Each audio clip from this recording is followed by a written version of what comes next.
Nemeia, né, que eram bienais. E também os Jogos Istmicos, em homenagem a Poseidon, né, que eram disputados na Istmia. Estes jogos aqui eram os jogos mais conhecidos dos coríntios, a quem Paulo se escreve. Eram disputados a cada 2 anos, né, também eram bienais. Haviam outros jogos. Esses jogos eram os panhelênicos, congregavam toda a Grécia, mas haviam jogos locais também, por exemplo, os jogos panatenaicos, que eram disputados a cada 4 anos em Atenas, exclusivamente para a região de Atenas. Então, Paulo se dirige aos seus ouvintes porque, talvez algo que nós não tenhamos muito claro, o mundo esportivo do atletismo e da competição era algo muito popular na época apostólica. E Paulo extrai desse contexto que os seus ouvintes gentios tinham muito claramente nas suas mentes, extrai desse contexto uma analogia com a nossa vida cristã.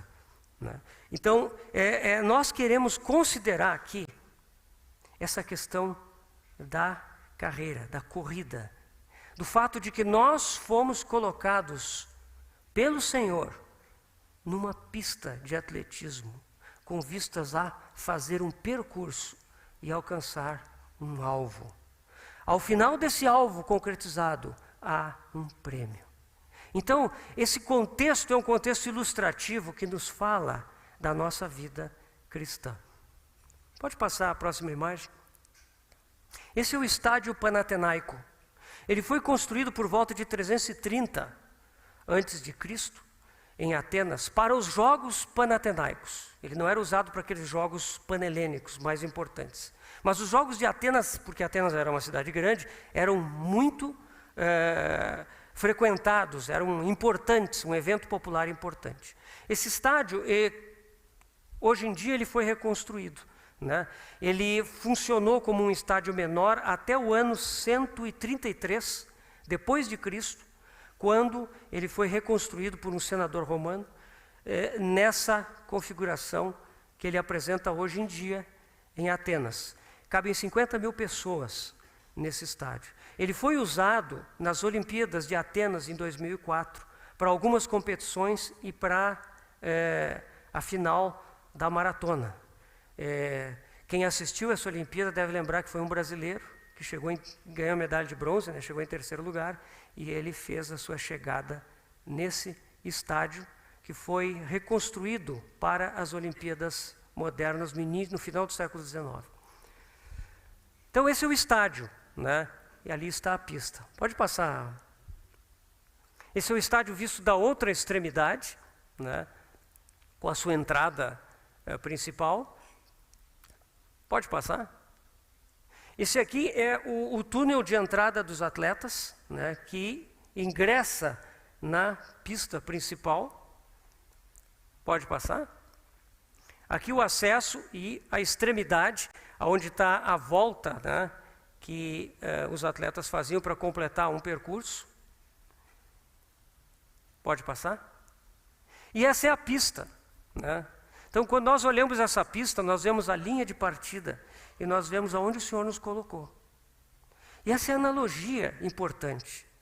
Irmãos, nós não fomos chamados para a salvação, para nos sentarmos numa poltrona e ficarmos assistindo mensagens, quem sabe cantando alguns louvores, numa posição passiva. Nós somos chamados para a arena da fé, para a pista atlética, para a corrida. Pode passar a próxima imagem. Aqui nós vemos esse mesmo estádio em funcionamento e nós vemos também a grande nuvem de testemunhas. No nosso caso, não são pessoas que estão nos assistindo, mas são aqueles exemplos da fé que já correram a carreira e que já venceram. Então, temos a rodear-nos tão grande nuvem de testemunhas, aqueles que já venceram, desembaraçando-nos de todo o peso e do pecado que tenazmente nos assedia. Corramos com perseverança a carreira que nos está proposta. Desligo aqui.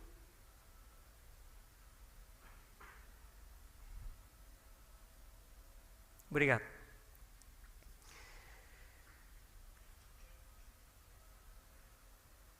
Um competidor, alguém que corre, precisa de exercício. Ninguém que nunca correu na vida pode colocar uns tênis, um calção, uma camiseta e sair na rua correndo. Ou ele vai se lesionar, ou ele vai ter um ataque cardíaco, vai acontecer alguma coisa. O atleta precisa de exercício. O corredor precisa ir para a pista ou para a rua e correr. O atleta precisa não somente da corrida, mas ele precisa da academia, porque ele precisa ter a sua musculatura preparada para que ele não sofra, para que ele não se lesione, para que ele não interrompa a corrida no início, no meio, por estar despreparado. O atleta precisa controlar a sua alimentação. Se o atleta ganha peso, ele não vai conseguir correr. O atleta precisa cuidar da sua hidratação. O atleta precisa, o corredor, ele precisa, por exemplo, ter um calçado adequado, que absorva o impacto, porque senão ele vai acabar com seus ligamentos. Então, isso é uma ilustração.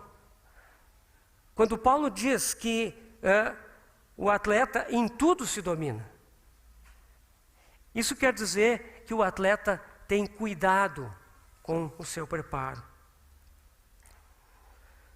Se o atleta não tiver cuidado com isso, ele não vai terminar a corrida, muito menos vencer. Numa corrida de verdade, há um só vencedor.